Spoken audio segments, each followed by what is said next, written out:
ஆதியாகமம் புஸ்தகம் 9வது அதிகாரம்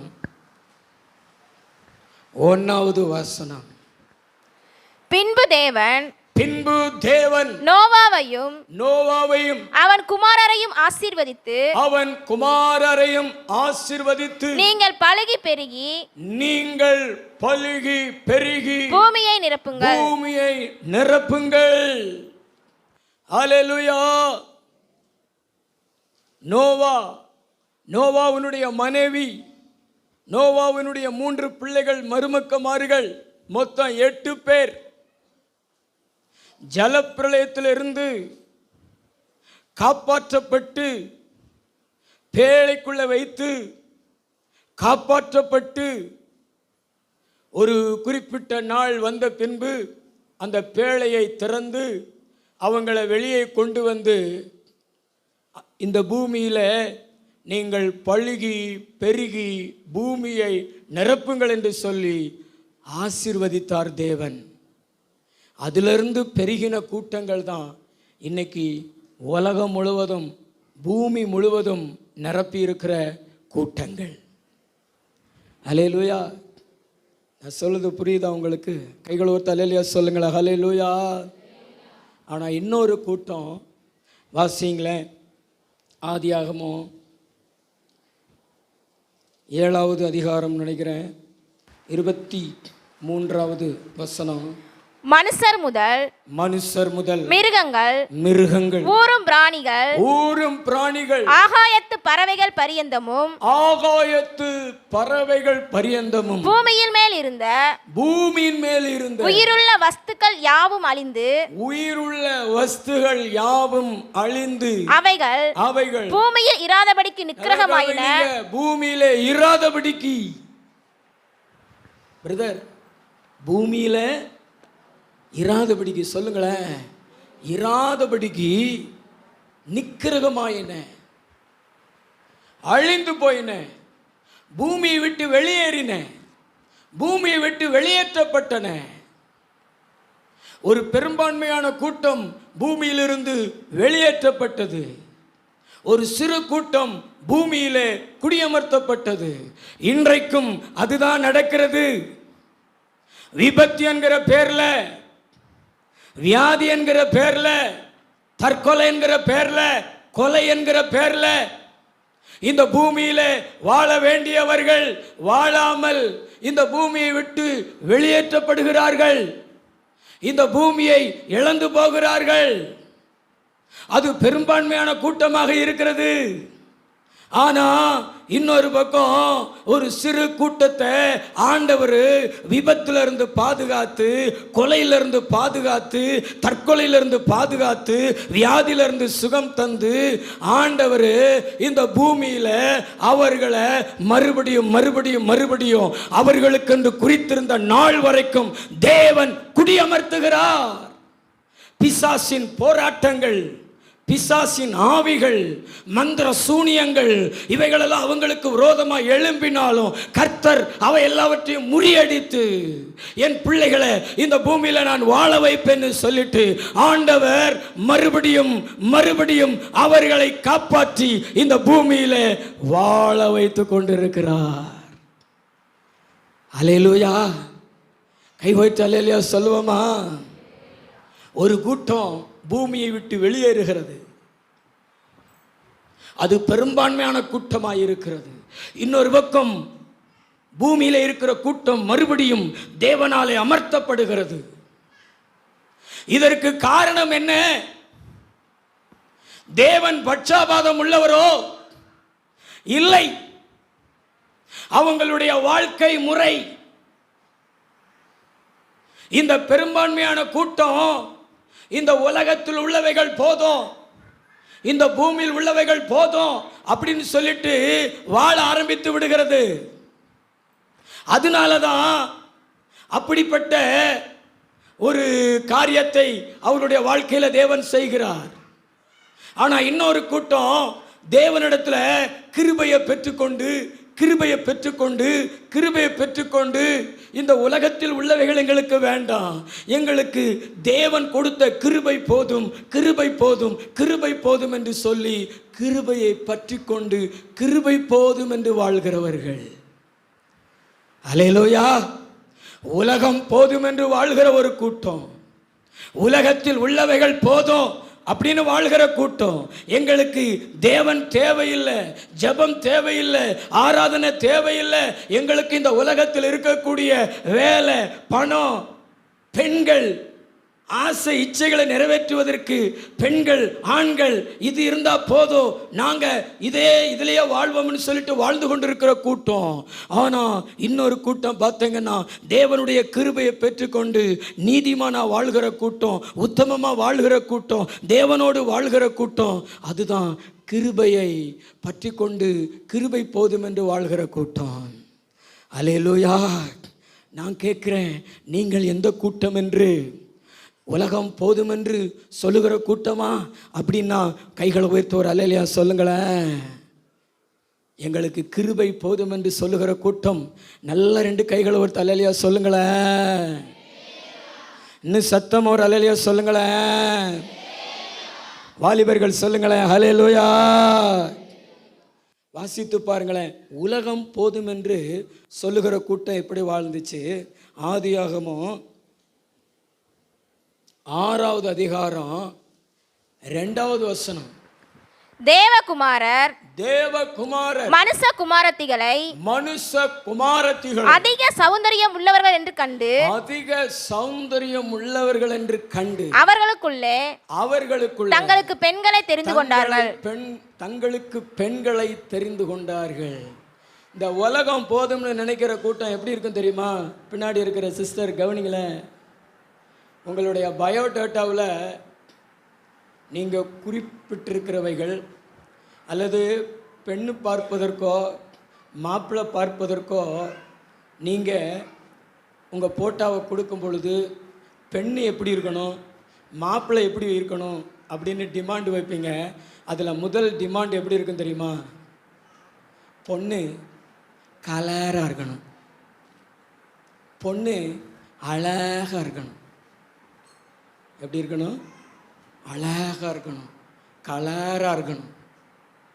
அதே மாதிரி மாப்பிள்ளைய அப்படித்தான், மாப்பிள்ளை கலராக இருக்கணும், நல்லா அழகாக இருக்கணும்.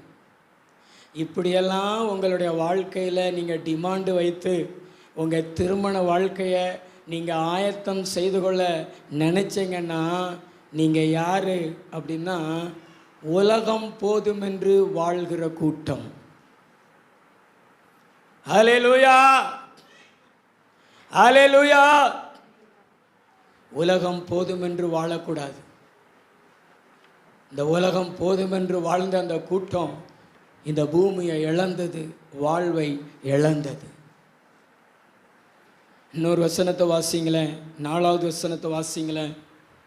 அந்நாட்களில் ராட்சதர் பூமியிலே பிறந்தார்கள். ராட்சதர்கள் பூமியிலே பிறந்தார்கள். பின்பு தேவகுமாரர் மனுஷ குமாரத்திகளோடு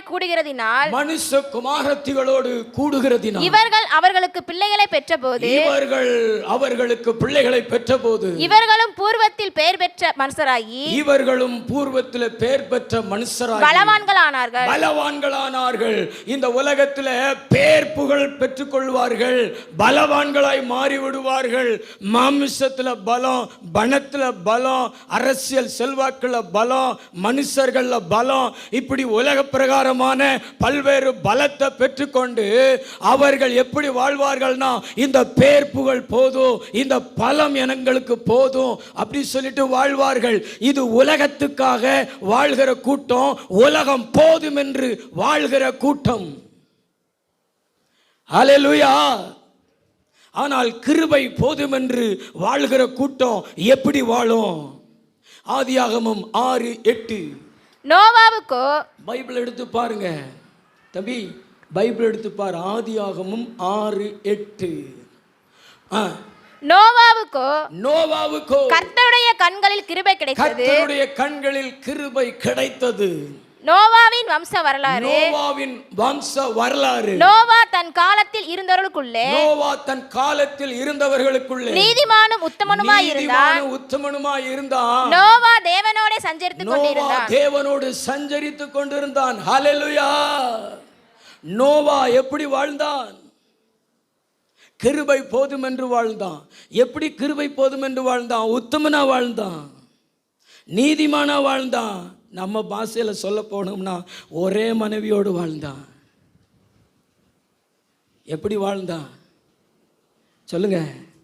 ஒரே மனைவி.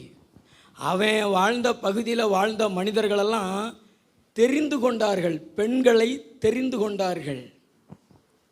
யாரெல்லாம் அவனுக்கு பிடிக்குதோ அவங்களெல்லாம் திருமணம் பண்ணிக்கிட்டான். யாரெல்லாம் பிடிக்குதோ அவங்களெல்லாம் திருமணம் பண்ணிக்கிட்டான். இவ்வளவுக்கு அவங்க யார் அப்படின்னா தேவ புத்திரர்கள், காயின் சந்ததி, மனுஷ குமாரத்திகளை விவாகம் பண்ணி அவர்களுக்கு பிள்ளைகளை பெற்றெடுத்து அவர்கள் பேர் பெற்றவர்களானார்கள், பலவான்களானார்கள்.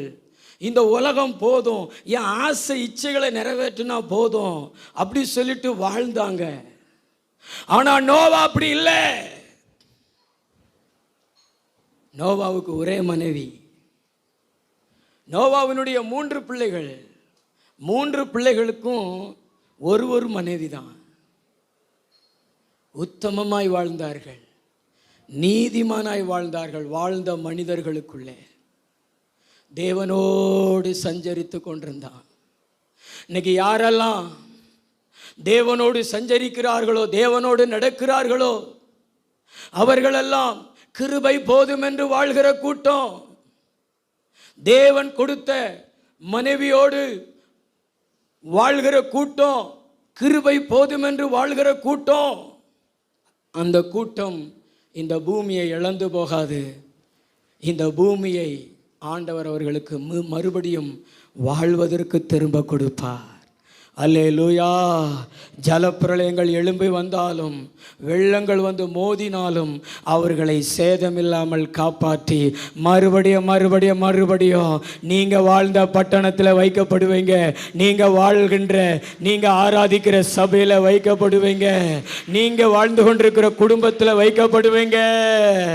கர்த்தர் உங்களை விபத்தில் இருந்து பாதுகாப்பாரு, வியாதியிலிருந்து பாதுகாப்பாரு.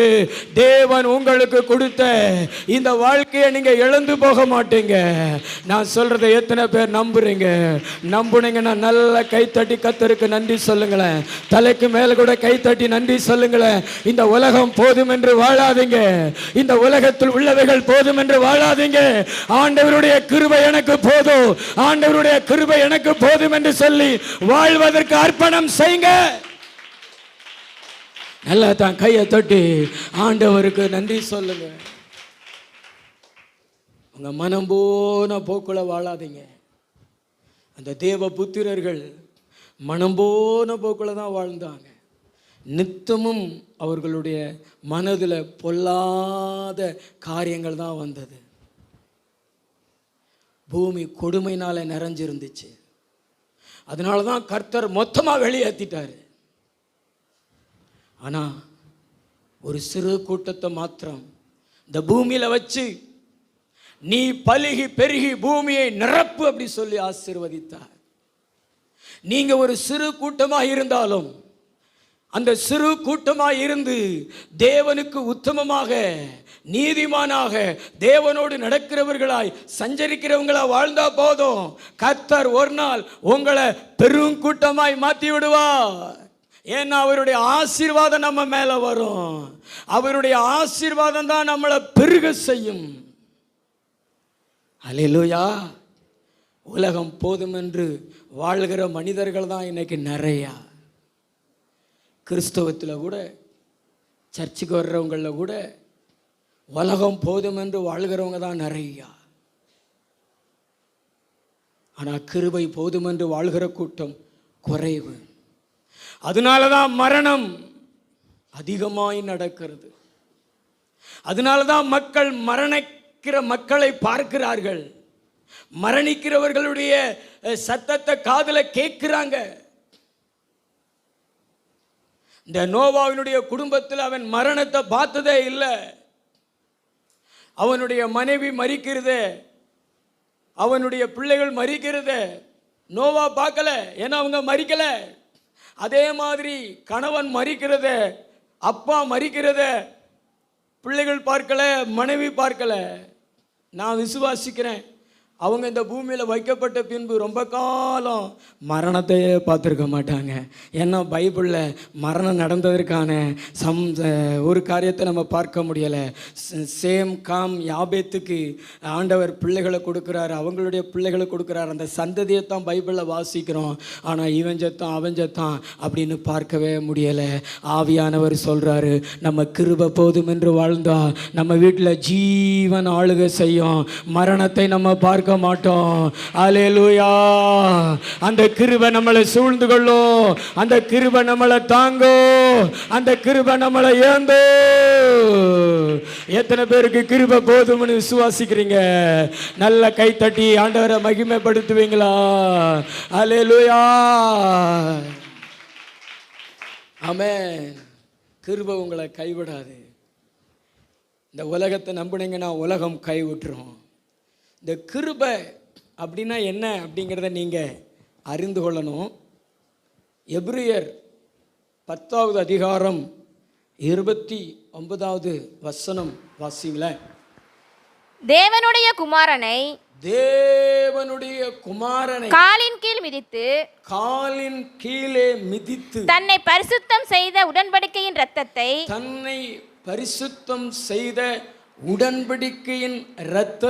அசுத்தம் என்று எண்ணி கிருபையின் ஆவியை நிந்திக்கிறவர். நல்லா கவனிங்க, பரிசுத்த ஆவியானவருக்கு பேர் என்ன பேரு?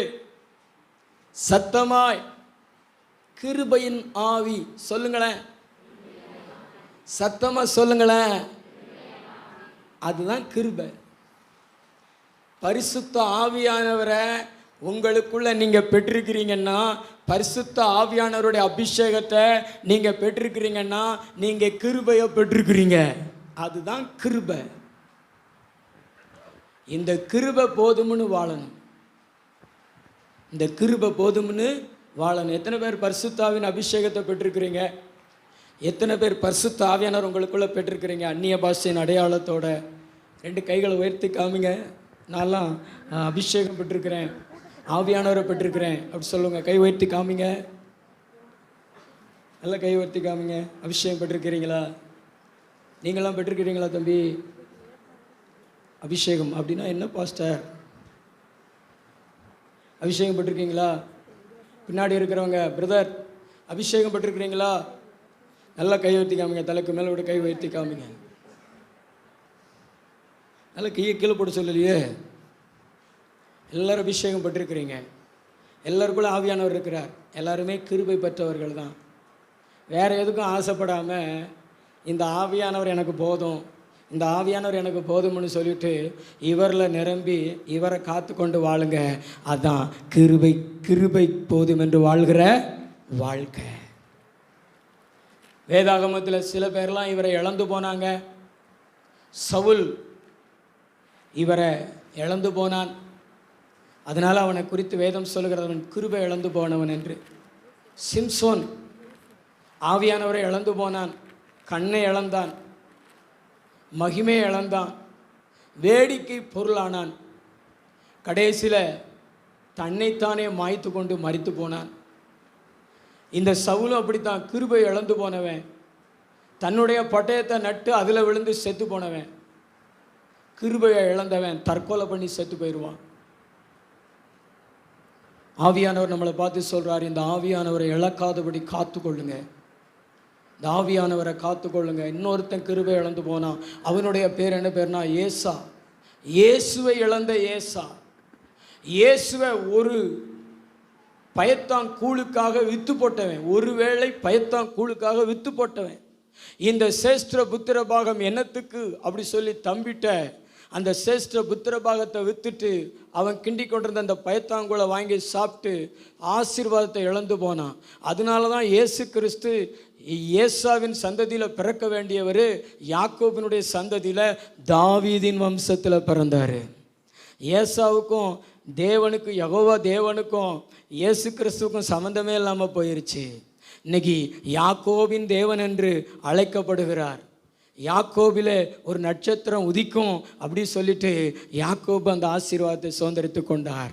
நாம் கிருபையை இழந்து போனவர்களாக இருக்கக்கூடாது, கிருபையை பெற்றுக்கொண்டவர்களாக, கிருபை போதும் என்று வாழ்கிறவர்களாக நாம் வாழ்வதற்கு நம்மளை அர்ப்பணிக்க வேண்டும். ஆமென். நல்ல கைத்தட்டி ஆண்டவருக்கு நன்றி சொல்லலாமா? நல்ல 2 கைகளை தட்டி ஆண்டவருக்கு ஆமென். கிருபை போதும் என்று வாழ வேண்டும். பக்கத்தில் பார்த்து சொல்லுங்களேன், கிருபை போதும் என்று. கையை பிடிச்சி முகத்தை பார்த்து, கிருபை போதும் என்று. பரிசுத்த ஆவியானவர் நமக்கு கொடுக்கப்பட்டிருக்கிறாரு. கிருபை போதும் என்று வாழ்வதற்கு நம்மளை அர்ப்பணிக்க வேண்டும். நல்ல கைத்தட்டி ஆண்டவருக்கு நன்றி சொல்லுங்களேன். அல்லேலூயா. நல்ல 2 கைகளை தட்டி ஆண்டவருக்கு நன்றி சொல்லுங்களேன். கிருபை போதும். எத்தனை பேருக்கு கிருபை போதும்? இன்னொன்றையும் கிருபை என்று வேதம் அழைக்கிறது. எபேசியர் நிருபம் 2வது அதிகாரம் 8வது வசனம். கிருபையினாலே விசுவாசத்தை கொண்டு ரட்சிக்கப்பட்டீர்கள். விசுவாசத்தை கொண்டு ரட்சிக்கப்பட்டீர்களே. நீங்க ரட்சிக்கப்பட்டிருக்கிறீர்கள் என்றால், நீங்கள் தேவனிடத்தில் ரட்சிப்பை பெற்றிருக்கிறீர்கள் என்றால் அதுதான் கிருபை. ரட்சிக்கப்பட்டிருக்கிறீங்களா பிரதர்? ரட்சிக்கப்பட்டிருக்கிறீங்களா? பக்கத்துங்களை பார்த்து கேளுங்களேன், ரட்சிக்கப்பட்டிருக்கிறீங்களா? முகத்தை பார்த்து கேளுங்களேன், ரட்சிக்கப்பட்டிருக்கிறீங்களா? ரட்சிக்கப்பட்டிருக்கிறீங்கன்னா நீங்கள் பெற்றுக்கொண்ட ரட்சிப்பு நீங்கள் விலை கொடுத்து வாங்கினதல்ல, அது தேவன் உங்களுக்கு கொடுத்த கிருபை. அது தேவன் உங்களுக்கு கொடுத்த கிருபை. அல்லேலூயா. நல்ல கைத்தட்டி ஆண்டவருக்கு நன்றி சொல்லுங்க.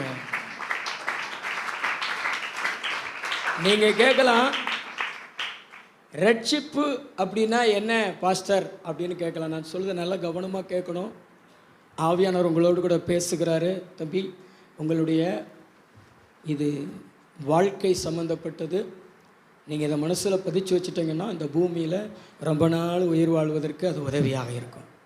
புரியுதா? ஆமென். நான் இன்னைக்கு பேசுகிற சத்தியம் அதுதான். இந்த பூமியில் நம்மளை தேவன் மறுபடியும் மறுபடியும் குடியமர்த்தி நம்முடைய வாழ்நாள் முழுவதும் வாழ செய்வதற்கு நம்ம கிருபையை போதுமென்று வாழணும். அதுக்கு தான் நான் ஆலோசனை சொல்கிறேன். ரட்சிப்பு அப்படின்னா 3 காலங்களில் பாவத்தின் தன்மை உங்களுடைய வாழ்க்கையில் இருக்கணும். 3 காலங்களில். நீங்கள்லாம் படித்த பிள்ளைகள், 3 காலம் என்னென்ன காலம்? பிரதர், பின்னாடி இருக்கிறவங்க தூங்கி ஆசீர்வாதத்தை இழந்து போகிறாங்க. நல்லா நான் சொல்கிறத கவனமாக கேளுங்க. 3 காலம்: இறந்த காலம், நிகழ்காலம், எதிர்காலம். Present tense, future tense, past tense. 3 காலம். இந்த 3 காலத்தில் பாவம் உங்கள் வாழ்க்கையில் எப்படி இருக்கிறது? இதுக்கு கிரேக்க பதத்தில் செட்டீரியா அப்படிங்கிற வார்த்தை கொடுக்கப்பட்டிருக்கிறது. அது 3 காலங்களில் பாவத்தினுடைய தன்மையை இப்படி இருக்க வேண்டும் என்று குறிப்பிடுகிறது. இப்போ பாவம் உங்களுடைய வாழ்க்கையில் கடந்த காலமாக இருக்கிறதா? முன்னொரு காலத்தில் நான் மதுபானம் அருந்துகிறவனாக இருந்தேன், விபச்சாரம் பண்ணுறவனாக இருந்தேன், விக்கிரக ஆராதனை பண்ணுறவனாக இருந்தேன், பாவம் செய்கிறவனாக இருந்தேன். ஆனால் இப்போ அப்படி இல்லை அப்படின்னு பாவம் உங்களுடைய வாழ்க்கையில் இருந்துச்சு அப்படின்னா நீங்கள் ரட்சிப்பை பெற்றிருக்கிறீங்க. இப்பையும் பாவம் லைவில் ஓடிக்கிட்டு இருந்துச்சுன்னு வச்சுங்களேன். இப்பையும் பாவம் லைவில் ஓடிக்கிட்டு இருந்துச்சுன்னா இன்னும் நீங்கள் ரட்சிப்பை பெற்றுக்கொள்ளலை. 2வது, நிகழ்காலத்தில் பாவம். இப்போ என்னிடத்தில் பாவம் இல்லை, இப்போ என்னிடத்தில் பாவம் இல்லை, நான் பரிசுத்தமாக இருக்கிறேன் அப்படி சொல்லுவேங்கன்னா நீங்கள் ரட்சிக்கப்பட்டிருக்கிறீங்க, ரட்சிப்பை பெற்றிருக்கிறீங்க. எதிர்காலம், இயேசு சீக்கிரமாய் வரப்போகிறார், முடிவு பரியந்தமும் நிலைத்திருக்கிறவனே ரட்சிக்கப்படுவான் என்று வேதம் சொல்லுகிறது. அது எந்த ரட்சிப்புனா, இயேசுவினுடைய வருகையில் எடுத்துக்கொள்ளப்படுகிற ரட்சிப்பு. மத்திய ஆகாயத்தில் இருந்து இயேசு கிறிஸ்து தன்னுடைய மணவாட்டி சபையை எடுத்துக்கொள்ளும் பொழுது நீங்கள் ஒரு இமைப்பொழுதிலே மறுரூபமாகி அவரோடு எடுத்துக்கொள்ளப்படுகிறீர்கள் என்றால் அதுதான் எதிர்கால ரட்சிப்பு. அப்படிப்பட்ட ஒரு ரட்சிப்பை பெற்றுக்கொள்வதற்கு நீங்கள் ஆயத்தமாக இருக்கிறீர்கள் என்றால் நீங்கள் பெற்றிருக்கிறது ரட்சிப்பு. ஹல்லேலூயா. ஆனால் ரட்சிப்பு இல்லைன்னா உங்களுக்கு பரலோகம் கிடையாது பிரதர், உங்களுக்கு பரலோகம் கிடையாது. அடக்க ஆராதனைக்கு அன்று உங்கள் குடும்பத்தாரை திருப்திப்படுத்துவதற்காக நாங்கள் சொல்லலாம், இவர் பரலோகத்தில் இருக்கலாம், ஒருவேளை பரலோகத்தில் இருக்கலாம் என்று. ஆனால் நாங்கள் சொல்லுகிறதுனால நீங்கள் பரலோகத்துக்கு போகிறதும் பரலோகத்தில் வர்றதும் கிடையாது. இந்த பூமியில் இருக்கும் பொழுது நீங்கள் ரட்சிப்பை பெற்றுக்கொள்கிறவங்களா இருந்தீங்கன்னா கண்டிப்பாக பரலோகத்துக்கு போயிடுவீங்க. நீங்கள் பரலோகத்தில் இருப்பீங்க என்பதற்கு அடையாளம் ரட்சிப்பு. ஹல்லேலூயா. எத்தனை பேர் இந்த ரட்சிப்பை பெற்றுக்கொண்டிருக்கிறீங்க? கைகளை உயர்த்தி காமிங்க பாருங்களேன். இன்னும் நிறைய பேர் ரட்சிக்கப்படாமல் இருக்கிறீங்க. நல்லா கை உயர்த்தி காமிங்களேன். நான் ரட்சிக்கப்பட்டிருக்கிறேன். நல்லா 2 கைகளை உயர்த்தி. பின்னாடி இருக்கிறவங்க ரட்சிக்கப்பட்டிருக்கிறீங்களா? பக்கத்தவங்களை பார்த்து கேளுங்களேன், ரட்சிக்கப்பட்டிருக்கிறியா? நீ சர்ச்சில் உட்கார்ந்துருக்கிறது வேஸ்ட்டு. உண்மையை சொல்கிறேன். ரட்சிக்கப்படாமல் சர்ச்சில் உட்கார்ந்துருக்கிறது உங்களுக்கு எந்த லாபத்தையும் எந்த பிரயோஜனத்தையும் தராது. ரட்சிக்கப்படுகிறவர்களை கர்த்தர் அனுதினமும் சபையில் சேர்த்து கொண்டு வந்தார். நீங்கள் ரட்சிக்கப்பட்டு சபையில் இருக்கிறது தான் உங்களுக்கு ஆசீர்வாதம். அல்லது சபைக்குள்ளே நீங்கள் ரட்சிக்கப்பட்டுறணும். இன்னும் உலகத்துக்காக வாழ்வேன், ஆசை இச்சைகளை நிறைவேற்றி கொள்வேன், வேலைக்கு போகிற இடத்துல எல்லாம் என் விருப்பப்படி என் இச்சைகளின்படி வாழ்வேன் அப்படின்னு வாழ்வீர்கள் என்றால் நீங்க உலகம் போதும் என்று வாழ்கிறவர்கள். உங்களுடைய வாழ்க்கை இந்த பூமியில கேள்விக்குறி. பாவத்தில் நிற்கிற வரைக்கும், உலகம் போதும் என்று வாழ்கிற வாழ்க்கையில நிற்கிற வரைக்கும் இந்த பூமி உங்களுக்கு நிரந்தரம் அல்ல. ஆனா கிருபை போதும், கிருபை போதும். ஆண்டவர் எனக்கு கொடுத்த வாழ்க்கை துணையோடு நான் உண்மையா வாழ்வேன் அப்படின்னு சொல்லிட்டு நீங்க உத்தமமா, நீங்க நேர்மையா இந்த பூமியில வாழ்வீங்கன்னா கர்த்தர் சொல்றாரு, நீ நிற்கிற பூமி உனக்கு பிரயோஜனப்படும். நம்புனீங்கன்னா நல்ல தலைக்கு மேல கை தட்டி, ஆண்டவரே சபை மக்களுக்குள்ளே ரட்சிப்பை கட்டளையிடுவீராகப்பா, சபை மக்களுக்கு ரட்சிப்பை கட்டளையிடுங்க ஆண்டவரே. நல்ல தான் கையை தட்டி, ஓ ஆவியானவர் இந்த வசனத்தின் மூலமா ஜனங்கள் மத்தியில் இடைபடுவீராக, ரட்சிக்கப்படுவார்களாக. ரட்சிக்கப்படட்டும் ஆண்டவரே. பாவம் கடந்த காலமாய் மாறட்டும் ஆண்டவரே. பாவம் நிகழ்காலத்தில் இராதபடிக்கு உங்க பிள்ளைகளுடைய வாழ்க்கை மாறட்டும்பா. அல்லேலூயா. ரட்சிக்கப்படுங்க. பக்கத்துல பார்த்து ரட்சிக்கப்படுங்க, ரட்சிக்கப்படுங்க. ஒரு வசனம் இருக்குது, நீங்க ரட்சிக்கப்பட்டிருக்கிறீங்களா இல்லையா அப்படிங்கிறதுக்கு ஒரு அடையாளம். 1 கொரிந்தியர் 1:17 வாசிங்க.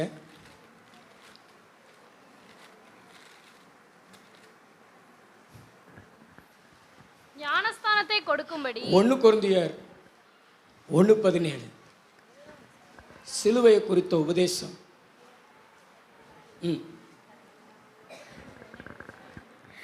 சிலுவையை பற்றிய உபதேசம், சிலுவையை பற்றிய உபதேசம் கெட்டு போகிறவர்களுக்கு பைத்தியமா இருக்கிறது, கெட்டு போகிறவர்களுக்கு பைத்தியமா இருக்கிறது. ரட்சிக்கப்படுகிற நமக்கோ, ரட்சிக்கப்படுகிற நமக்கோ அது தேவ பலனா இருக்கிறது, தேவ பலனா இருக்கிறது.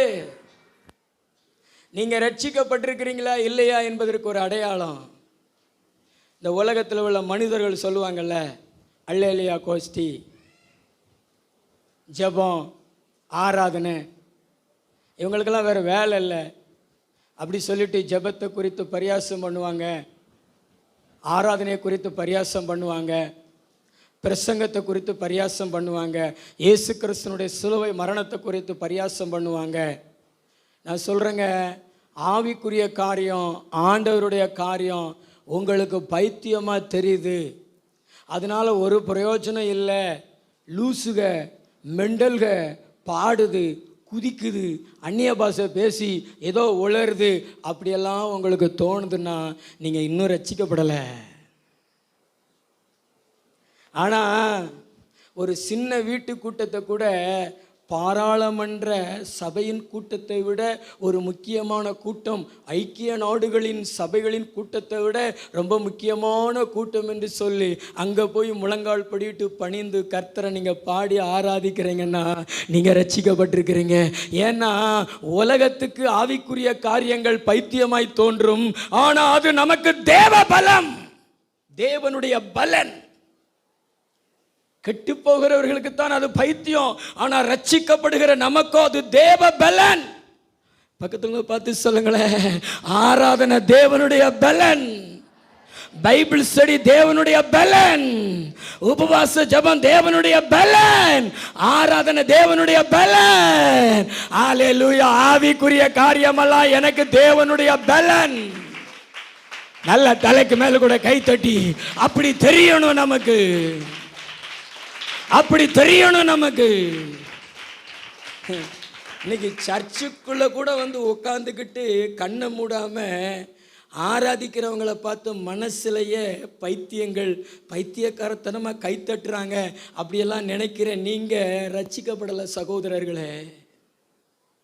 நீ என்னைக்கு மற்றவங்க கை தட்டுறதை பார்த்து அந்நிய பாஷை பேசுகிறத பார்த்து கர்த்தர் நம்ம மேலே இறங்கணும், என் மேலே இறங்கணும்னு கண்ணை மூடி நீ அபிஷேகத்தை பெற்றுக்கொள்வேனா அதுதான் தேவ பலன்.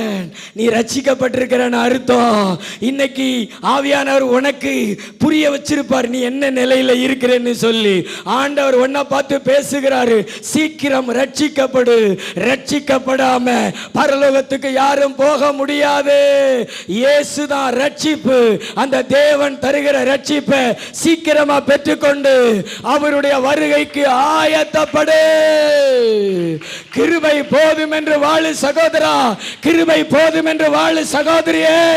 உலகம் போதும் என்று வாழாதே, உலகத்தில் உள்ளவைகளை அனுபவிக்கணும் அப்படி சொல்லிட்டு உலகத்தில் உள்ளவைகள் போதும் என்று வாழ அர்ப்பணிக்காதே.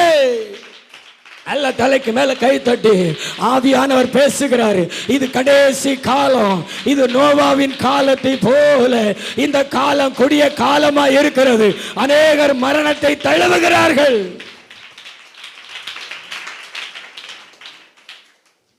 மரணம் யாருக்கு எப்ப வரும்னு தெரியாது பிரதர்.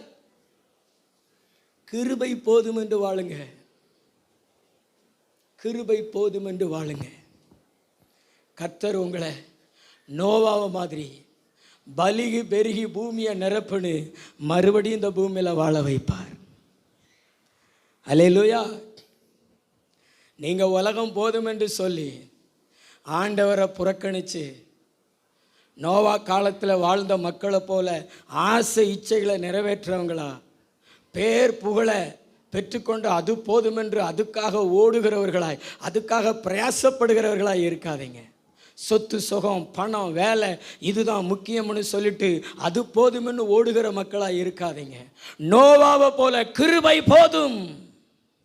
கர்த்தருடைய கண்களை எனக்கு கிருபை கிடைச்சிருச்சு, அந்த கிருபை போதும்னு சொல்லிட்டு அந்த கிருபையை பற்றி கொண்டு கிருபை போதும் என்று வாழ்ந்த அந்த நோவாவும் அவனுடைய குடும்பமும் பிழைத்தார்கள்.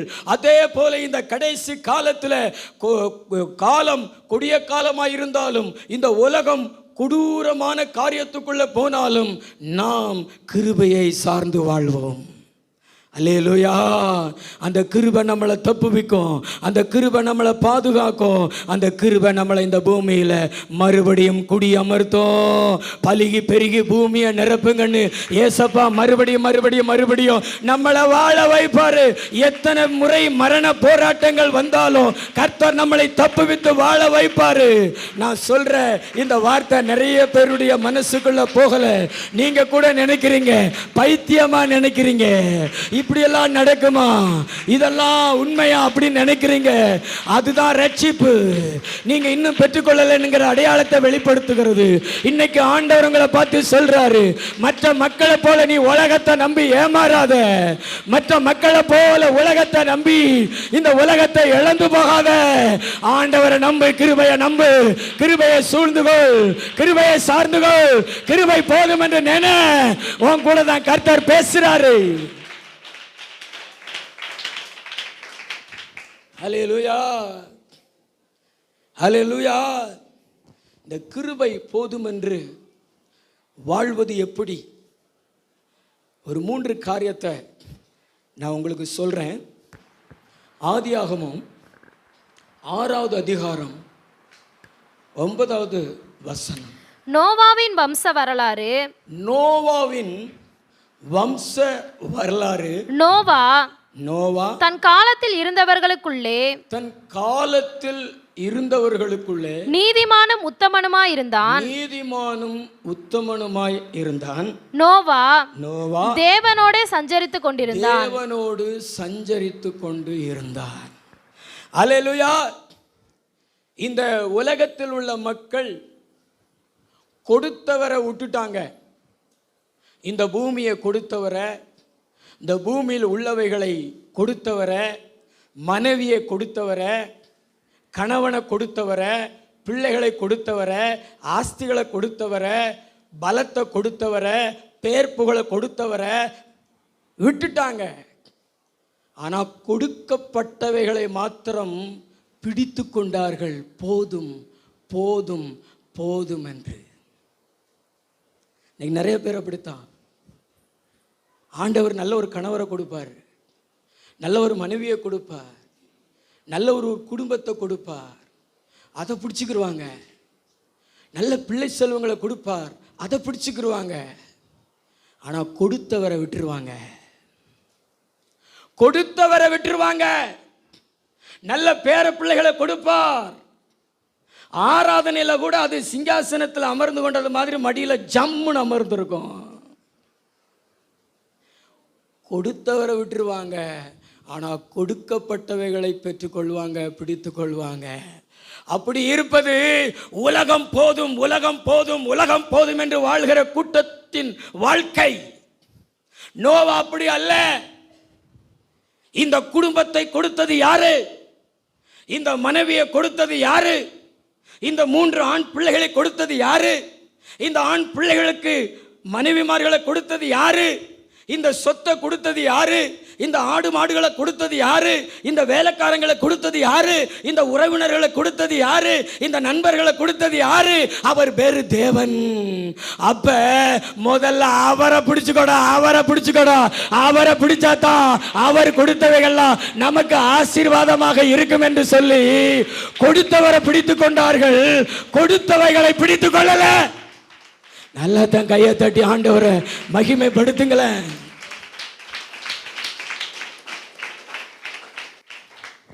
இந்த பிரச்சனையினால தாங்க பிள்ளைகள் உங்களுக்கு ஆசீர்வாதமாக இருக்கிறது இல்லை. குடும்பம், மனைவி உங்களுக்கு ஆசீர்வாதமாக இருக்கிறது இல்லை. இந்த 4 குடும்பத்தில் பைபிளில் நீங்கள் ஏதாவது பிரச்சனைகளை வாசிக்கிறீங்களா? சிஸ்டர் மேரி சிஸ்டர், கவனிக்கிறீங்களா? நிமிர்ந்து செவுத்தில் சாயாதீங்க, இன்னும் தள்ளி உட்காருங்க. உற்சாகமாக ஒரு அலேலியா சொல்லுங்களேன், நல்ல சத்தமாக ஒரு அலேலியா சொல்லுங்களேன். அலேலூயா. நான் சொல்லுறது நல்லா கவனமாக கேளுங்க. உண்மை சத்தியத்தை நான் பேசுகிறேன். இன்றைக்கி உங்கள் குடும்பத்துக்குள்ளே கணவன் மனைவிக்குள்ளே எத்தனை பேருக்குள்ள பிரச்சனை? மாமியார் மருமகளுக்குள்ளே எத்தனை பேருக்கு பிரச்சனை? ஒரு குடும்பத்துக்குள்ளே உருவானாலே பிரச்சனை. ஆனால் இங்கே 3 குடும்பம், நோவாவின் குடும்பத்தை சேர்ந்த 4 குடும்பம். இதில் ஏதாவது பிரச்சனைகளை நீங்கள் வாசிக்கிறீங்களா பைபிளில்? நீங்கள் படித்து பாருங்களேன். நோவாவுக்கும் அவருடைய மனைவிக்கும் சண்டை வந்ததா சரித்திரம் இருக்காது. நோவாவினுடைய 3 பிள்ளைகள் அவங்களுடைய மனைவிமார்களுக்குள்ள சண்டை வந்து கோச்சிட்டு போனாங்க, டைவர்ஸ் பண்ணாங்க, அப்படியெல்லாம் கிடையாது. காரணம் என்ன தெரியுமாங்க? நோவா கொடுக்கப்பட்டவர்களை பிடித்து கொள்ளலைங்க, கொடுத்தவரை பிடித்து கொண்டார். நான் சொல்கிறேன், நீங்கள் தேவனோடு சஞ்சரிங்க, நீங்கள் தேவனோடு நடங்க, நீங்கள் தேவனோடு வாழுங்க. உங்கள் குடும்பத்தை கொடுத்தவர் அவர் தானே. அவர் உங்கள் குடும்பத்தை சரிபடுத்தி செம்மையான பாதையில், சமாதானத்தின் பாதையில் நடத்தி விடுவார். பிரிவினைகளுக்கு அங்கே இடம் இருக்காது, சாத்தானுக்கு அங்கே இடம் இருக்காது. நான் சொல்கிறத நம்புறீங்களா? எத்தனை பேர் நம்புறீங்க? நம்புனீங்கன்னா நல்ல கையை தட்டி தேவனை மகிமைப்படுத்துங்க. நல்ல 2 கையை தட்டி தேவனை மகிமைப்படுத்துங்க. நீங்க தேவனுடைய சமூகத்துக்கு ஏன் வரலன்னு கேட்டா, ஆண்டவர் உங்களுக்கு கொடுத்தவைகள் தடையா இருக்கு என்று நீங்க சாக்கு சொல்லக்கூடாது. அது உறவினர்களாக இருக்கலாம், நண்பர்களாக இருக்கலாம், பிள்ளைகளாக இருக்கலாம், வேலையாக இருக்கலாம். எதா இருந்தாலும் இதனால தான் நான் வரல அப்படி சொல்லக்கூடாது. அப்படின்னா நீங்கள் கொடுத்தவைகளை பிடித்து கொண்டீங்க, கொடுத்தவரை நீங்கள் பிடிக்கலை. ஆனால் நோவா இதை கொடுத்தவரை பிடித்து கொண்டபடினால தான் அவருடைய வாழ்க்கை சுமூகமாக போச்சு, ஆசீர்வாதமாக போச்சு. உங்கள் கணவர் உங்களுக்கு ஆசீர்வாதமாக மாறணும்னா ஆண்டவரை பிடிங்க. ஆண்டவர் உங்கள் கணவரை பிடித்து கொள்ளுவார். உங்கள் மனைவி உங்களுக்கு ஆசீர்வாதமாக இருக்கணும்னா ஆண்டவரை பிடிங்க. உங்களுடைய பிள்ளைகள் உங்களுக்கு ஆசீர்வாதமாக மாறணும்னா உங்கள் பிள்ளைகளை பிடிக்காதீங்க. உங்கள் பிள்ளைகளை கடவுளாக்காதீங்க, உங்கள் பிள்ளைகளை விக்கிரகமாக்காதீங்க. தேவனை பிடிங்க, தேவனோடு நடங்க, தேவனோடு பேசுங்க, தேவனோடு வாழுங்க. அந்த தேவன் உங்க குடும்பத்துக்குள்ளே வாழ்ந்து உங்க பிள்ளைகளையும் உங்க குடும்பத்தையும் சமாதானத்தில் நடத்துவார், சந்தோஷத்தில் நடத்துவார், மகிழ்ச்சியில் நடத்துவார், வெற்றியிலே நடத்துவார், ஒரு மனதில் நடத்துவார். ஆனால் நிறைய பேருக்கு அந்த ரகசியம் தரல. நோவா தேவனோடு சஞ்சரித்து கொண்டு இருந்தான். பக்கத்துல பார்த்து சொல்லுங்களேன், நீங்களும் தேவனோடு சஞ்சரிங்க, தேவனோடு நடங்க, தேவனோடு வாழுங்க. உங்க குடும்பத்தோட வாழ்கிறது போல தேவனோடவும் வாழுங்க. நீங்க தேவனோடு வாழ வாழ வாழ வாழ வாழ உங்க குடும்பத்துக்கு விரோதமா எந்த மரண ஆவிகள், பிரிவினை ஆவிகள், அசுத்த ஆவிகள் எழும்ப முடியாது. யோபுவினுடைய குடும்பத்தையோ அவனுக்கு உண்டான எல்லாவற்றையும் சுற்றிலோ கர்த்தர் வேலி அடைத்தது போல உங்க குடும்பத்தை சுற்றிலும் வேலி அடைப்பார். பிசாசு உள்ள வர முடியாது, பிரிவினை ஆவிகள் உள்ள வர முடியாது. நம்புனீங்கன்னா நல்ல தலைக்கு மேல கை தட்டி கர்த்தருக்கு ஸ்தோத்திரம் செலுத்துங்களேன். நல்ல தலைக்கு மேல கை தட்டி இயேசுவே நாங்க இன்னைக்கு உங்களை பிடிக்கிறப்பா நல்ல கையை தட்டுங்களா. ஆவியில நிறைஞ்சு பரிசுத்த ஆவியானவர் வந்திருக்கிறார். நீ என்னோடு வாழ விரும்புறியா? நான் கொடுத்தவைகளை பெற்றுக் கொண்டிருக்கிறேன், நீ என்ன பெற்றுக்கொள்வையா? என்னோடு வாழ்வியான்னு கர்த்தர் கேட்கிறாரு. ஹல்லேலூயா. இதுதான் ரகசியம், இதுதான் ரகசியம். குடும்பம் கொடுத்தவரோடு வாழுங்கள், எல்லாம் கொடுத்தவரோடு வாழுங்கள், கொடுக்கப்பட்டவைகளோடு வாழாதீங்க. 2வது ஒரு காரியத்தை வாசிங்க, ஆதியாகமம் 7:7. ஜலப்பிரளயத்துக்கு தப்பும்படி, ஜலப்பிரளயத்துக்கு தப்பும்படி நோவாவும் அவனோடு கூட அவன் குமாரரும் அவன் மனைவியும் அவன் குமாரரின் மனைவிகளும் பேழைக்குள் பிரவேசித்தார்கள். அல்லேலூயா. குடும்பத்திற்குள் வாழ்வார்கள். தேவன் கொடுத்த குடும்பத்திற்குள் வாழ்வார்கள்.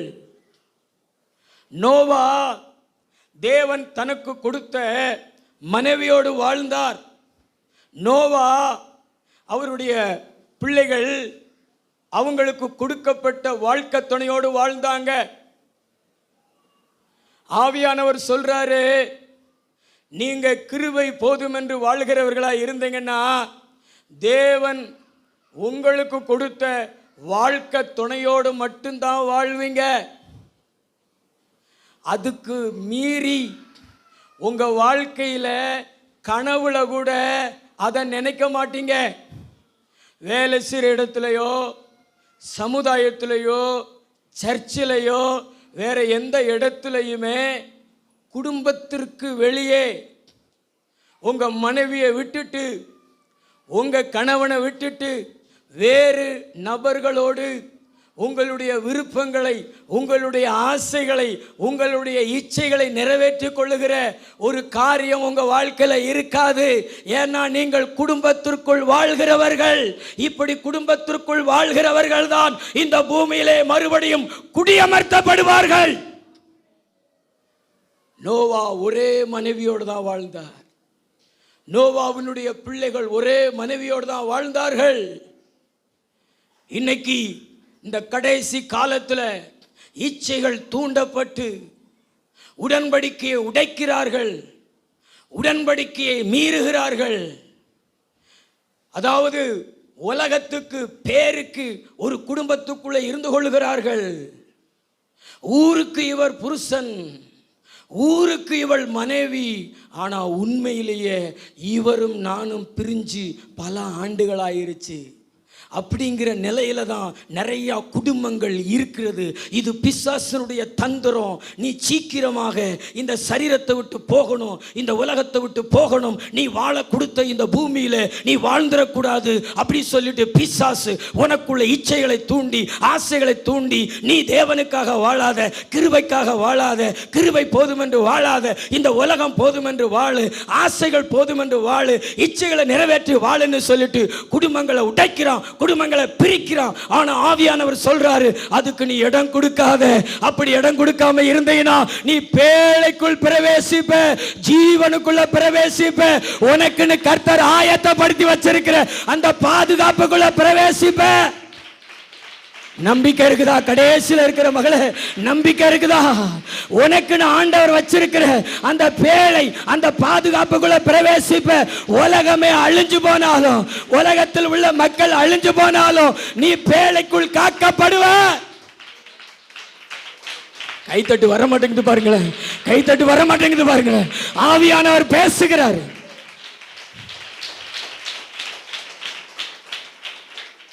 குடும்பம்னா என்ன? குடும்பம்னா என்ன நிறைய பேருக்கு தெரில. அதனால தான் குடும்பத்துக்குள்ளே நுழைகிறதுக்கு முன்னாடியே வாலிப பிள்ளைகளுக்கு பாவம், கற்பை இழந்து போயிடுறாங்க. பிறகு ஒன்றுமே நடக்காதது மாதிரி ஒரு மனுஷனை திருமணம் பண்ணிக்கிறாங்க. அது சீட்டிங் அல்லவா? அவர் நினைப்பார் இவள் கற்பு கரசி அப்படின்னு. ஆனால் உண்மையில் பார்த்தா இவள் அப்படி இல்லை. இப்படி காரியம் நடக்குது. இன்னும் சில பேருக்கு பார்த்தீங்கன்னா திருமணத்திற்குள்ளே பிரவேசித்த பின்பு அந்த வாழ்க்கையை மீறுகிறது. திருமணம்னா என்ன தெரியுமாங்க? அது ஒரு அளவு, அது ஒரு கட்டுப்பாடு. ஒரு மனுஷன் இதுவரைக்குத்தான், இதுக்கு மேலே போகக்கூடாது. இதுதான் அவனுடைய சந்தோஷத்திற்கு அளவு, அவனுடைய விருப்பத்திற்கு அளவு. இதுக்குள்ளேயே அவனுடைய மனைவிக்குள்ளேயே, அவனுடைய கணவனுக்குள்ளேயே தன்னுடைய இன்பத்தை அனுபவிக்கணும், தன்னுடைய விருப்பத்தை அனுபவிக்கணும்னு ஆண்டவர் போடுகிற ஒரு கட்டுப்பாடு தான் குடும்பம். புரியுதா நான் சொல்லுகிறது? கைகளை ஒரு தலையிலையா சொல்லுங்களேன், சத்தத்தை ஒரு தலையிலையா சொல்லுங்களேன். ஹல்லேலூயா, ஹல்லேலூயா. ஆனால் மனுஷனுக்குள்ள ஆசை நிறையா இருக்கும். என்ன பிரதர், மனுஷனுக்குள்ள ஆசை, இந்த சினிமாக்களை பார்த்துட்டு மனுஷனுக்குள்ள ஆசை நிறையா இருக்கும். கனவுல அப்படி நினச்சிக்கிறது, இந்த நடிகை மாதிரி நமக்கு மனைவி வரணும், இந்த நடிகை மாதிரி நமக்கு கணவன் வரணும்னு. கடைசியில் மனம் மேடையில் பார்த்தா அதுக்கு ஆப்போசிட்டாக இருக்கும். ரெண்டு பல்ல நீட்டிக்கிட்டு இருக்கும், இங்கே சொட்ட தலையாக இருக்கும். இன்றைக்கி நிறைய பேருங்க கல்யாணம் முடிச்சுக்கிறாங்க. ஆனால் இந்த தேவன் கொடுத்த அந்த வாழ்க்கை துணையோடு முழு மனசோடு வாழாமல் இருக்கிறாங்க. இதெல்லாம் பிசாசு கெடுத்து வச்சுருக்காங்கங்க. உங்களுக்கு தேவன் கொடுக்குற மனைவி உங்களுடைய இன்பத்தின் அளவு, உங்களுக்கு தேவன் கொடுக்குற கணவன் உங்கள் இன்பத்தின் அளவு. அதுக்குள்ளே நீங்கள் வாழுங்க. நோவா மாதிரி, நோவானுடைய பிள்ளைகள் மாதிரி வாழுங்க. ஆண்டவர் இந்த பூமியில் மறுபடியும் மறுபடியும் மறுபடியும் மறுபடியும் உங்களை வாழ வைப்பார். மீறி நடக்காதீங்க. ஆசை நம்ம மேலே நிறைய பேர் ஆசைப்படுவாங்க, நமக்கும் நிறைய பேர் மேலே ஆசை இருக்கும். இதே வேலையாக இருந்தால் சீக்கிரம் செத்து போவோம். புரியுதா உங்களுக்கு? நிறைய பேர் அப்படி தான் செத்து போகிறாங்க. எய்ட்ஸ் நோய் வந்து செத்து போகிறாங்க, அல்லது வேறு விதமான நோய் வந்து செத்து போகிறாங்க. நீங்கள் கவனித்து பாருங்களேன். இந்த மாதிரி குடும்பத்தை உடைச்சிட்டு, குடும்பத்தை மீறிட்டு வாழ்க்கையில் இஷ்டப்படி அலைகிறவங்க, இஷ்டப்படி உலாவுறவங்க சீக்கிரம் செத்து போயிடுவாங்க. ரொம்ப நாள் இந்த பூமியில் இருக்க மாட்டாங்க. ஆனால் இந்த பூமியில் தனக்கு தேவன் கொடுத்த மனைவியோட, பிள்ளைகளோட, அவங்களுக்காக வாழ்ந்து கொண்டு ஒரு மனுஷன் இருக்கிறான் அப்படின்னா கர்த்தர் அவனை தாங்க ஆயுசு நாட்களை பெருக பண்ணுகிற தேவனாக இருக்கிறாரு. அல்லேலூயா, அல்லேலூயா. அதாவது இந்த மனைவி வந்து ஒரு கட்டுப்பாடு, இந்த மனைவி வந்து ஒரு அளவு. அது மாதிரி ஒரு கணவன் கட்டுப்பாடு, ஒரு அளவு. இந்த மனைவி கூட இருக்க முடியாதவன், வேறு எதுக்குமே லாய்க்கு இல்லாதவன், வேறு எதையுமே அவனால் செய்ய முடியாது. தீத்து 1:6 சொல்லப்பட்டிருக்கிறது, ஒரு ஊழியக்காரன் எப்படிப்பட்டவனாக இருக்கணும்னா ஒரே மனைவியுடைய புருஷனாக இருக்கணும். எத்தனை மனைவியுடைய புருஷனாக இருக்கணுமா? ஒரே. சொல்லுங்களேன், ஒரே. பக்கத்தில் பார்த்து சொல்லுங்களேன், ஒரே புருஷன் ஒரே மனைவி. நமக்கு ஒரே புருஷன், ஒரே மனைவி, ஒரே ஆண்டவர், ஒரே இரட்சகர். ஹல்லேலூயா. ஏன்னா 2 மனைவி கட்டியிருக்கேன், 3 மனைவி கேட்டிருக்கிறேன் அப்படின்னா அவன் எதுக்கும் லாய்க்கு இல்லாதவன், கட்டுப்பாடு இல்லாதவன், கண்ட்ரோல் இல்லாதவன், அடங்காதவன். இந்த அடங்காதவளை குறித்து நீதிமொழிகள் 7:11-12 வாசிக்கிறோம். வாசிங்களேன். அவள் வாயாடியும் அடங்காதவள் மன. எவ அடங்காதவள்? மேலுள்ள வசனத்தை வாசிங்களேன்.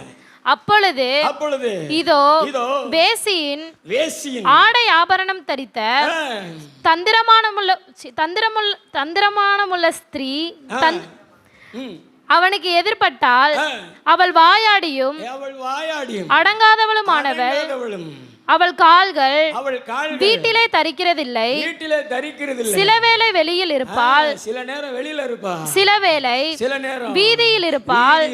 வீட்டுக்குள்ள தங்கவே மாட்டா. அடங்காதவள், கட்டுப்பாடுகளுக்கு உட்படாதவள், கணவன் மனைவி இந்த வாழ்க்கைக்குள்ளே இருக்க விருப்பமில்லாதவள், அவள் அடிக்கடி வெளியே போவாள். அதனால தான் திருமணத்தில் தாலி கட்டுகிறார்களோ, இது ஒரு கட்டு, இதை விட்டு நீ போகாத, நீ வைக்காத எட்டு அப்படின்னு சொல்லி தாலி கட்டுகிறார்களோ எனக்கு தெரியவில்லை. ஆனால் கர்த்தர் சொல்லுகிறார், குடும்பம் என்பது அது ஒரு அளவு, அது ஒரு லிமிட்டு, அது ஒரு கட்டுப்பாடு. இதுக்குள்ளேயே இருக்க தன்னை அர்ப்பணித்தவன் ஊழியம் செய்ய தகுதி உள்ளவன். இதுக்குள்ளேயே தன்னை அர்ப்பணிக்க நினைத்தவன் கட்டுப்பாடு உள்ளவன், கட்டுப்பாடு உள்ளவள். அவர்கள் தான் நல்லவர்கள், அவர்கள் தான் பிள்ளைகளை நல்ல ஒழுக்கமாய் வளர்ப்பார்கள். அவர்கள் தான் இந்த பூமியிலே கிருபை போதும், கிருபை போதும் என்று வாழ்கிறவர்கள். அவர்கள் பேழைக்குள் பிரவேசிப்பார்கள், இயேசுவினுடைய வருகையில பிரவேசிப்பார்கள். இந்த பூமியிலேயோ ஆண்டவரால் பாதுகாக்கப்பட்டு இந்த பூமியில வைக்கப்படுவாங்க. எத்தனை பேர் நம்புறீங்க? கடைசி காலம் விபச்சார ஆவிகளும் இச்சையின் ஆவிகளும் கட்டவிழ்த்து விடப்பட்டிருக்கிறது சகோதரர்களே. ஆனா புரிந்து கொள்ளுங்க, காலங்கள் மாறினாலும் உலகம் மாறினாலும் நம்முடைய வேதமும் மாறுகிறதில்லை, ஆண்டவரும் மாறுகிறதில்லை. அதனால ஆண்டவர் நமக்கு நியமித்த, நமக்கு கொடுத்த இந்த கட்டுப்பாட்டுக்குள்ளே நம்மளை வைத்து கொள்வோம். ஆமென். கைகளை ஒருத்தவர் அல்லேலூயா சொல்லுவோமா? சத்தத்தை ஒருத்தவர் அல்லேலூயா சொல்லுவோமா? அல்லேலூயா, அல்லேலூயா. கடைசியாக ஒரே ஒரு காரியத்தை வாசிங்களேன். எபிரேயர் 11:7. எபிரேயர் 11. நோவா தன் காலத்துல குறித்து காணாதவைகளை குறித்து தேவ எச்சரிப்பு பெற்று பயபக்தி உள்ளவனாகி தன் குடும்பத்தை ரட்சிப்பதற்கு பேழையை உண்டு பண்ணினான். அதனாலே அவன் உலகம் ஆக்கினைக்குள் உள்ளானது என்று தீர்த்து விசுவாசத்தினால் உண்டாகும் நீதிக்கு சுதந்திரவாளியானான். அல்லேலூயா. மூணாவது, குடும்பத்திற்காக வாழ்வார்கள். சொல்லுங்களேன், சத்தமா சொல்லுங்களேன். ரெண்டாவது பாயிண்ட் சொன்னேன், குடும்பத்திற்குள் வாழ்வார்கள், கட்டுப்பாடுகளுக்குள் வாழ்வார்கள், அளவுக்குள் வாழ்வார்கள், தேவன் நியமித்தவைகளை விட்டு மீற மாட்டார்கள். இது ரெண்டாவது. முதல்ல நான் சொன்னேன், குடும்பத்தை கொடுத்தவரோடு வாழ்வார்கள், தேவனோடு வாழ்வார்கள். கடைசியாக நான் சொல்கிறேன், குடும்பத்திற்காக. நீங்கள் நினைக்கலாம், பாஸ்டர் எங்கள் வீட்டுக்காரு எங்கள் குடும்பத்துக்காக தான் வாழ்கிறாரு, எங்கள் பிள்ளைகள் நல்லா படிக்கணும், அவங்களுடைய திருமண வாழ்க்கையெல்லாம் நல்லா அமைச்சு கொடுக்கணும்னு சொல்லிட்டு இரவு பகலாக வேலை செய்து சம்பாதிச்சு கொடுக்குறாரு, வீடு கட்டி இருக்கிறோம், நாங்கள் நல்லா வளமாக வாழ்கிறோம், எங்கள் வீட்டுக்காரு குடும்பத்திற்காகத்தான் வாழ்கிறாரு, எங்களுடைய மனைவி குடும்பத்திற்காகத்தான் வாழ்கிறார்கள் அப்படின்னு சொல்லலாம். அது ரெண்டாவது. குடும்பத்திற்காக வாழ்கிறவங்க யார் தெரியுமாங்க? குடும்பத்தில் ரட்சிக்கப்படாதவங்க, ஆண்டவரை ஏற்றுக்கொள்ளாதவங்க யார் இருக்கிறாங்களோ, அவங்க கணவனாக இருக்கலாம், அல்லது மனைவியாக இருக்கலாம், அல்லது அவங்க பிள்ளைகளாக இருக்கலாம். அவங்கள் ரட்சிக்கப்படுவதற்கு ஒரு ரட்சிப்பின் வழியை நீங்கள் ஆயத்தப்படுத்துகிறீங்கன்னா, ரட்சிப்பின் வழியை நீங்கள் உண்டாக்குறீங்கன்னா, நீங்கள் தான் குடும்பத்திற்காக வாழ்கிறவர்கள். இன்றைக்கி நிறைய பேர் நான் மட்டும் ரட்சிக்கப்பட்டால் போதும், என் கணவன் மட்டும் ரட்சிக்கப்பட்டால் போதும், என் மனைவி மட்டும் ரட்சிக்கப்பட்டால் போதும் அப்படின்னு நினைக்கிறாங்க. பிள்ளைகள் நாங்கள் மட்டும் ரட்சிக்கப்பட்டால் போதும் அப்படின்னு நினைக்கிறாங்க. ஆனால் பைபிள் சொல்லுகிறது, குடும்பமாக ரட்சிக்கப்படணும். எப்படி ரட்சிக்கப்படணும்? குடும்பமாக ரட்சிக்கப்படணும். நீங்கள் குடும்பமாக ரட்சிக்கப்படலைன்னா நீங்கள் உங்களுடைய வீட்டுக்கு ரட்சிப்பை ஆயத்தப்படுத்த வேண்டும். அல்லேலூயா. கைகளை ஒருத்தர் அல்லேலூயா சொல்லுங்களேன், சத்தத்தை ஒருத்தர் அல்லேலூயா சொல்லுங்களேன். அல்லேலூயா. குடும்பமாக என்ன செய்யணும்? ரட்சிக்கப்படணும். எத்தனை பேர் குடும்பமாக ரட்சிக்கப்பட்டிருக்கிறீங்க? உங்கள் கையை உயர்த்தி காமிங்களேன். சர்ச்சில் இருக்கிறவங்க குடும்பமாக நாங்கள் இன்றைக்கி சபைக்கு வந்திருக்கிறோம் பாஸ்டர் அப்படி சொல்கிறவங்க, நீங்கள் எந்திரிச்சு நில்லுங்க. கணவன், மனைவி, பிள்ளைகள், நாங்கள் குடும்பமாக ரட்சிக்கப்பட்டிருக்கிறோம் அப்படி சொல்கிறவங்க சபையில் எந்திரிச்சு நில்லுங்க. குடும்பமாக.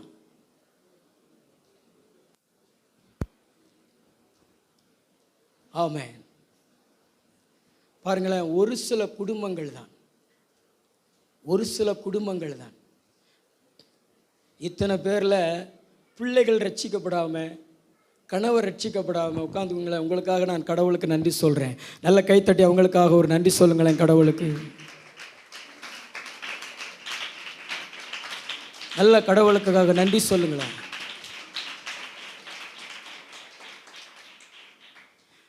இன்னைக்கு உங்கள் மனைவிக்கு ரட்சிப்பு ஆயத்தப்படுத்துகிறீங்களா பிரதர்? உங்கள் மனைவிக்கு ரட்சிப்பு ஆயத்தப்படுத்துகிறீங்களா? நோவா ஆயத்தப்படுத்தினாருங்க. அதனால தாங்க ஒன்று கூட மிஸ் ஆகலை.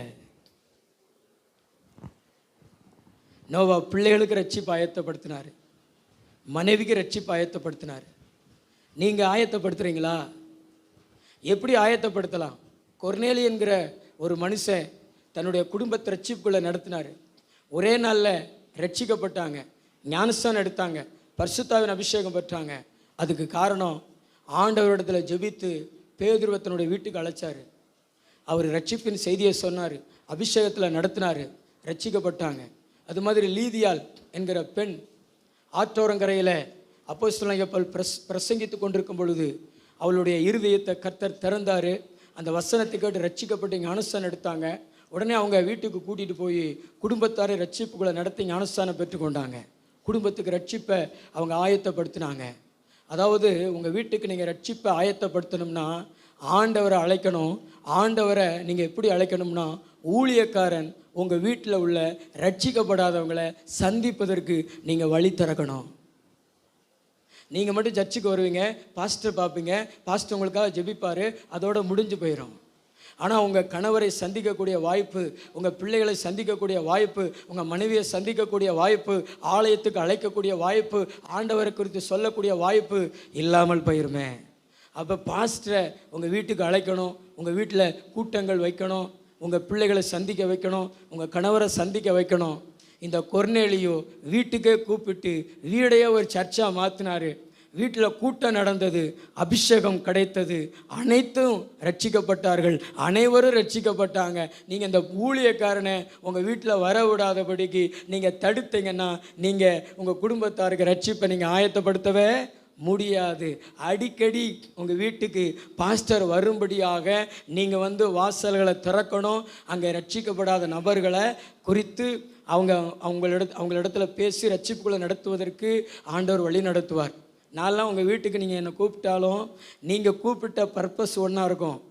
ஆனால் நான் உங்கள் வீட்டில் ரட்சிக்கப்படாதவங்ககிட்ட பேசிக்கொண்டே இருப்பேன். அவங்களுக்கு ஆண்டவரை பற்றி சொல்லி கொண்டிருப்பேன், அவங்களுக்கு வருகை குறித்து சொல்லுவேன், ரட்சிப்பை குறித்து சொல்லுவேன், அழைத்து கொண்டே இருப்பேன். சர்ச்சுக்கு வாங்க பிரதர், ஆண்டவர் உங்களை நேசிக்கிறார் அப்படியெல்லாம் சொல்லுவேன். ஏன் தெரியுமா? எங்களுடைய எண்ணங்கள், எங்களுடைய வாஞ்சைகள் எல்லாமே எல்லாரும் ரட்சிக்கப்பட வேண்டும் என்று. ஆனால் அந்த ரட்சிப்பை நீங்கள் தான் நோவா போல ஆயத்தப்படுத்தணும். பிள்ளைகளை படிக்க வைக்கிறது நல்லது தான், பிள்ளைகளுக்கு சமையல் பண்ணி கொடுக்கறது நல்லது தான், நல்ல வீடு கட்டி கொடுக்கறது நல்லது தான், நல்ல ஆடைகள் கொடுப்பது நல்லது தான். ஆனால் இதை விட முக்கியமான காரியம் இருக்குதே. பிள்ளைகளை நீங்கள் மரணத்தில் இழந்து போகாதபடிக்கு, விபத்தில் இழந்து போகாதபடிக்கு உங்கள் பிள்ளைகளை இந்த பூமியில் தேவன் மறுபடியும் வாழ வைக்கணுமே. இந்த பூமியில் உங்கள் பிள்ளைகளை ஆள வைக்கணுமே, சாத்தானை ஜெயிக்க வைக்கணுமே. அதுக்கு ரட்சிப்பு வேணுமே. அந்த ரட்சிப்பை தான் நீங்க ஆயத்தப்படுத்தணும், அந்த பேழையத்தான் நீங்க ஆயத்தப்படுத்தணும். பேழைக்குள்ளே உங்க பிள்ளைகள் பிரவேசிச்சுட்டா, ரட்சிப்புக்குள்ளே உங்கள் பிள்ளைகள் பிரவேசிச்சுட்டா, மரணம் பின்னிட்டு திரும்பும், பாதாளம் பண்ணிட்டு திரும்பும். ஏன்னா ரட்சிக்கப்பட்டவனை தொடுவதற்கு பிசாசுக்கு அதிகாரம் இல்லை, மரணத்துக்கு அதிகாரம் இல்லை. அதனாலதான் கர்த்தர் ரட்சிப்புக்குள்ளே ஒரு மனுஷனை கொண்டு வர நினைக்கிறாரு. நோவாவின் இடத்துல ஒரு பேழையை ஆயத்தப்படுத்தி ஒரு ரட்சிப்பை ஆயத்தப்படுத்தின்னு சொல்லி ஆண்டவர் ரட்சிப்புக்குள்ள ஆயத்தப்படுத்தினாரு. ஆனா இன்னைக்கு நிறைய மனைவிமார்கள் சுயநலம் உள்ளவங்களா இருக்கிறாங்க, கணவன்மார்கள் சுயநலம் உள்ளவங்களா இருக்கிறாங்க. கணவருடைய ரட்சிப்பை குறித்து சிந்திக்கிறது இல்லை, பிள்ளைகளுடைய ரட்சிப்பை குறித்து சிந்திக்கிறது இல்லை. உழைச்சி போட்டால் போதும், நம்மளும் நம்ம பிள்ளைகளும் சாப்பிட்டு நம்ம பரலோகத்துக்கு போனால் போதும் அப்படின்னு நினைக்கிறாங்க. இன்னைக்கு இயேசு கிறிஸ்து வந்தாலோ அல்லது உங்களுடைய கணவருடைய ஜீவன் இன்னைக்கு சரீரத்தை விட்டு போனாலோ அடுத்த நிமிஷம் யாரோடு இருப்பார்கள்? சிந்தித்து பாருங்களேன். உழைச்சி கொடுக்குறாங்களோ இல்லையோ, ஆனால் ஆண்டவர் அந்த குடும்பத்தில் உங்களை வச்சிருக்கிறாரு. அந்த குடும்பத்திற்காக நீங்க வாழுங்களேன், அந்த குடும்பத்தினுடைய ரட்சிப்புக்காக வாழுங்களேன், அந்த குடும்பத்தினுடைய பரலோக வாழ்க்கைக்காக வாழுங்களேன். அல்லேலூயா. நல்ல கை தட்டி உன் தாய் ரட்சிக்கப்படணும்னு வாழு சகோதரா. உன் தாய்க்கு ரட்சிப்பு ஆயத்தப்படுத்து.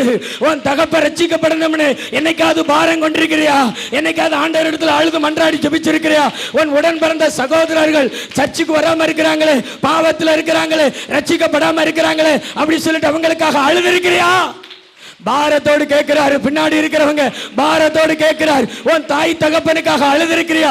உன்னை என்ன பாடுபட்டு பெற்றெடுத்து வளர்த்து இந்த பூமியில இவ்வளவு தூரம் வாழ வச்சிருக்கிறாங்களே, அவங்களுடைய ரட்சிப்புக்காக அழுதிருக்கிறியா? இன்னும் விக்கிரக ஆராதனையில் இருக்கிறாங்களே. அல்லேலூயா. இந்த பிள்ளைகளுடைய ரட்சிப்பை குறித்து தாய்கள் சிந்திக்கிறீங்களா?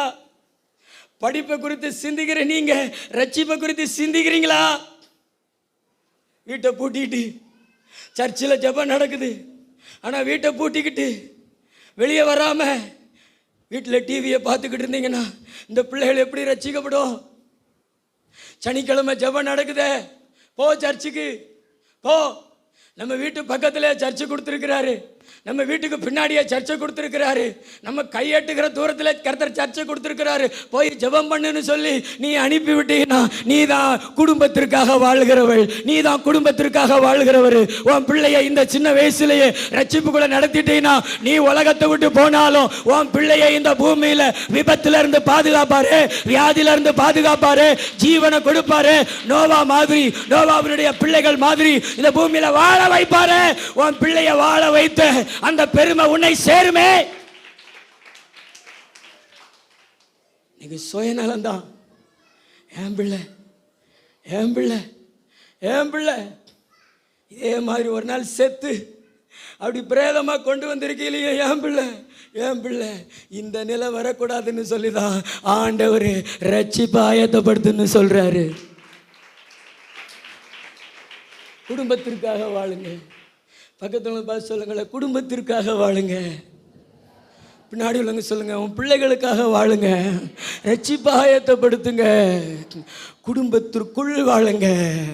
குடும்பத்தை கொடுத்தவரோடு வாழுங்க. அல்லேலூயா, அல்லேலூயா. இப்படி வாழ்கிறவங்க தாங்க கிருபைக்காக வாழ்கிறவங்க. இதெல்லாம் மாறி வேற மாதிரி வாழ்கிறவங்க உலகத்துக்காக வாழ்கிறவங்க. உலகத்துக்காக வாழ்ந்தது போதும், ஆனால் கிருபைக்காக வாழுங்க. எத்தனை பேர் கிருபைக்காக வாழ்வீங்க? முழங்கால் படிக்கிட்டு ஆண்டவரை நோக்கி பார்ப்பீங்களா? எத்தனை பேர் கிருபைக்காக வாழ்வீங்க? குடும்பம் என்கிற ஒரு கட்டுப்பாட்டுக்குள்ள இன்னைக்கு நிறைய சகோதரிகளால் இருக்க முடியல. கணவனுக்கு உண்மையா இருக்க முடியல, மனைவிக்கு உண்மையா இருக்க முடியல. ஒரு வஞ்சகத்தன்மையோடு தான் வாழ்க்கை. விபச்சார ஆவி சபையில தலைவிரித்து ஆடுகிறதே.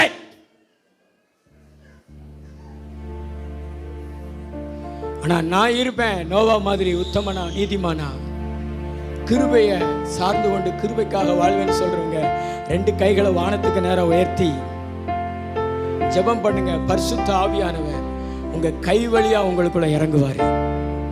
உங்க 2 கைகளையும் கீழே போடாதீங்க. இந்த வாலிப பருவத்துல உன் கூட தான் ஆண்டவர் பேசி இருக்கிறாரு.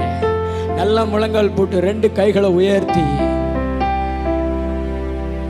ரட்சிக்கப்படாத உன் பிள்ளை இன்னும் குடிகாரனா இருக்குதே, இன்னும் விபச்சாரக்காரனா இருக்குதே, உனக்கு கொடுக்கும்போது தேவன் இப்படியா கொடுத்தாரு மகளே? வளர்க்க தெரியாம வளர்த்துட்டியே. ஆனா இப்பயாவது அந்த பிள்ளைகள் ரட்சிக்கப்படணும்னு ஏங்குறியா? இப்பயாவது அந்த பிள்ளைகள் ரட்சிக்கப்படணும்னு அழுகிறியா? உன் கையை கீழே போடாத. உன் கணவருக்காக அழு. வாரம் தோறும் சம்பாரிச்சு கொண்டு வந்து கொடுக்கையில பணத்தை மட்டும் வாங்கிக்கிறியே, அந்த ஆத்துமா ஆண்டவருக்குள்ள இல்லாம இருக்குதே, அதை என்னைக்காவது சிந்திச்சிருக்கிறியா? நீ சிந்திச்சே நான் இப்படி ஜெபம் பண்ண மாட்டிய. இனி யாரும் ஜெபம் விண்ண பிளந்திருக்குமே. இயேசுவே, இனி நாங்க ரட்சிப்பு ஆயத்தப்படுத்துவாயா? எங்க குடும்பத்துக்காக நாங்க வாழ்வோம். எங்க குடும்பத்தை சிந்தனையில வைத்து ரட்சிப்பு ஆயத்தப்படுத்துவோம். கைத்தட்டி கைத்தட்டி நல்ல ஆவியில நிறைஞ்சு வாலிப தம்பி ஜெபி, சகோதரா ஜெபி, ஜெபி ஜெபி, சகோதரியே ஜெபி, நல்ல ஜெபி, நல்ல ஜெபி, நல்ல ஜெபி. மரண ஆவிகளை கட்டு, பாதாளத்தின் வல்லமைகளை தடு.